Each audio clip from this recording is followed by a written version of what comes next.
Effectively, Elon Musk is arguing that Twitter has a bot problem, that there are fake accounts that are spamming Twitter with misinformation and, whatever advertising. And Twitter says, okay, yes, that's probably true. Statistically, when we sample, it's about 5% of all accounts. We do our best to cancel them as quickly as they come up. New ones get added, but it's an average about 5%. Musk is saying that actually it's much more than that. And because of that, the value of Twitter is not what he agreed to pay at $44 a share back when they agreed at the end of April. So how do they proceed now? How will the court decide? So this is now going to the Delaware Court of Chancery because Twitter's a Delaware company, and it will take a look at the actual purchase agreement. Very strong language in it around a phrase called specific performance, which basically doesn't give Elon a lot of wiggle room. What he effectively agreed to was to buy Twitter as is. Yes, he had rights to take a look at the books and things like that, but he was still agreeing to buy the company as it was being presented at that time. And for that reason, there isn't a lot of wiggle room. So maybe at that point, you can go to around $1 billion termination agreement. Twitter doesn't really want that, though, because it's worth a lot more. And so the shareholders and the board are really going to try to get the full value, that full $44 billion out of Elon Musk. And if the court forces Elon Musk to go through with this deal, it won't be an unprecedented decision, will it?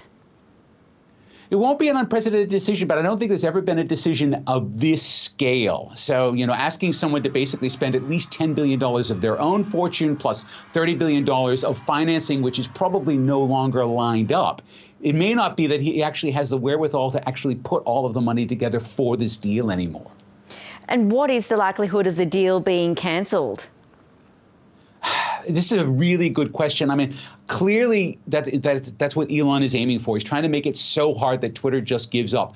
But Twitter's like a dog with a bone now. They really do want to pursue this because this is going to give them a 50% over the stock price at the day of the deal was closed, and it's 100% more than the stock is worth now. So it's in their interest to pursue this as hard as they can. Elon Musk is no stranger to this particular court. Previous lawsuits have been heard there before. Yes, they have, and he has had some trouble with them. He's had trouble with the SEC for disparaging companies. He's probably been doing this as well with Twitter, trying to effectively drive the stock price down. We don't know that one of the exits isn't that Twitter simply offers itself to Musk at a much lower price. Twitter doesn't want to do that, but the longer this goes on, the less Twitter's worth. And what is the potential reputational damage to both sides? Well, the more that Twitter's dirty laundry gets dragged out, the less it's interesting to the market as a company, the more it loses key staff. That's already been happening. And so they're starting to actually erode. And so the longer this goes on, the worse it is for Twitter. For Elon Musk, it really only adds to his image as the bad boy of tech.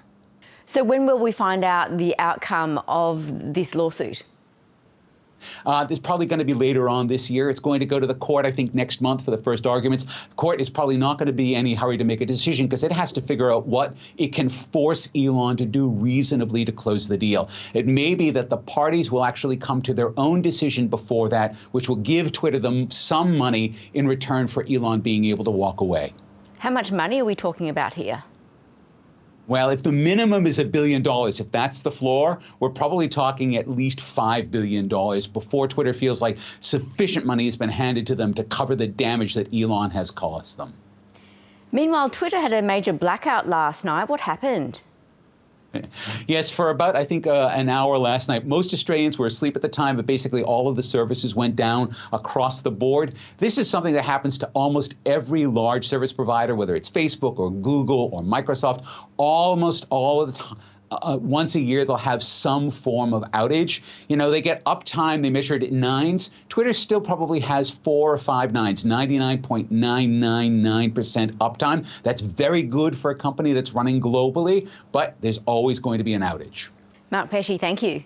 Thank you.